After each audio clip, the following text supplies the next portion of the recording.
अभी मैं खड़ा हूँ बिहार की one of the most beautiful place Rajgir में। गूगल के हिसाब से इसे क्वीन ऑफ हिल्स कहा जाता है। इसे समझने के लिए हमारे पास कुछ बहुत इंपॉर्टेंट प्लेसेस हैं जिसे आज मैं विजिट करने वाला हूँ और देखने वाला हूँ कि क्या वाकई में राजगीर एक जेन्युइन टूरिस्ट प्लेस है या फिर नहीं।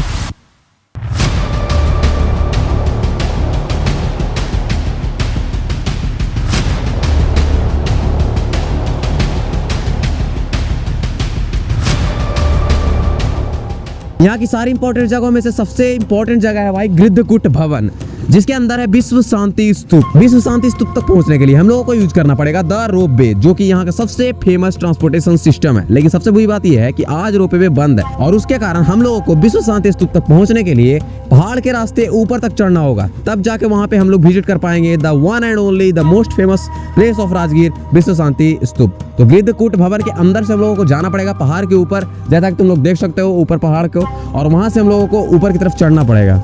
Let's go.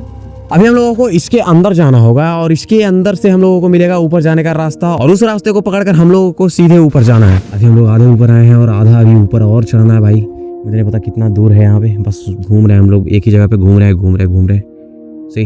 अभी हम लोग नीचे से 400 मीटर इस रत्नागिरी हिल पर आए हैं सिर्फ और सिर्फ इस बिल्डिंग को देखने के लिए। इसमें ऐसी क्या खास बात है जिसे लोग नीचे से ऊपर तक पैदल चलकर आते हैं, इसे देखने के लिए जानते हैं। जैसा कि तुम्हें पता होगा भाई, इस बिल्डिंग का नाम है द विश्व शांति स्तूप। इसके नाम से पता लग रहा होगा कि ये बिल्डिंग स्पिरिचुअलिटी और पीस के लिए फेमस है। इसकी अगर आर्किटेक्चर्स की बात की जाए तो ये जापानीज इंस्पायर्ड बिल्डिंग है, जैसा कि तुम्हें पता लग रहा होगा।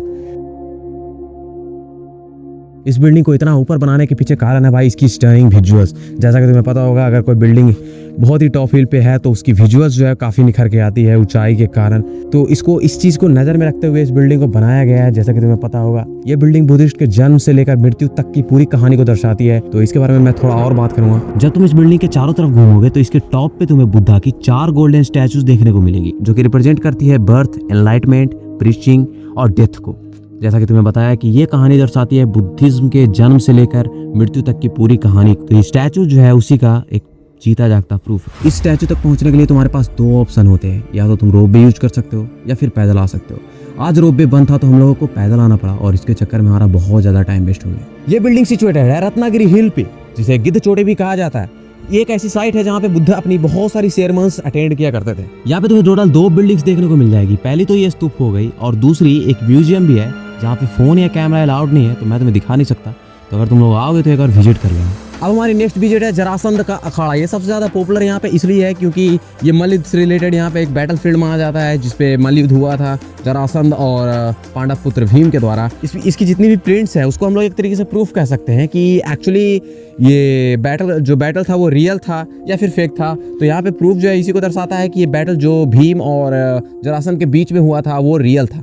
बाकी हम लोग देखते हैं कि भाई यहाँ पे इसकी पॉपुलर होने के पीछे कारण क्या है। तो यहाँ पे तुम लोग देख सकते हो भाई, कुछ है नहीं खास, बैठने की जगह है और यहाँ पे ऊपर में तुम्हें वो प्रूफ देखने को मिल जाएगा, जिसके प्रूफ के थ्रू हम लोग बोलते हैं कि एक्चुअली महाभारत रियल था। यहाँ पे तुम्हें बहुत सारी रिसर्च करनी पड़ेगी कार्बन एटम्स की, तब तुम्हें पता लगा कि ये रियल भी है या फिर फेक है। यही था the real battle place of Jarasandh, जहाँ पे जरासंध का डेथ हुआ था पांडुपुत्र भीम के द्वारा। यहाँ पे तुम्हें पढ़ने को मिल जाएगा, यहाँ पे सारी चीज़ें लिखी हुई है कि भाई इसकी स्टोरी क्या है। तो मल्लयुद्ध से रिलेटेड इसकी स्टोरी है, जहाँ पे 28 दिन की एक इंटेंस और क्रूअल फाइट होता है भाई जरासंध और पांडुपुत्र भीम के बीच में, और आखिरकार भीम मार देता है जरासंध को। तो बाकी सारी चीज़ें यही है भाई, जरासंध की बैटल फील्ड इसी को बोलते हैं। अगर तुम लोग विजिट कर रहे हो तो ये जरूर विजिट करके जाना।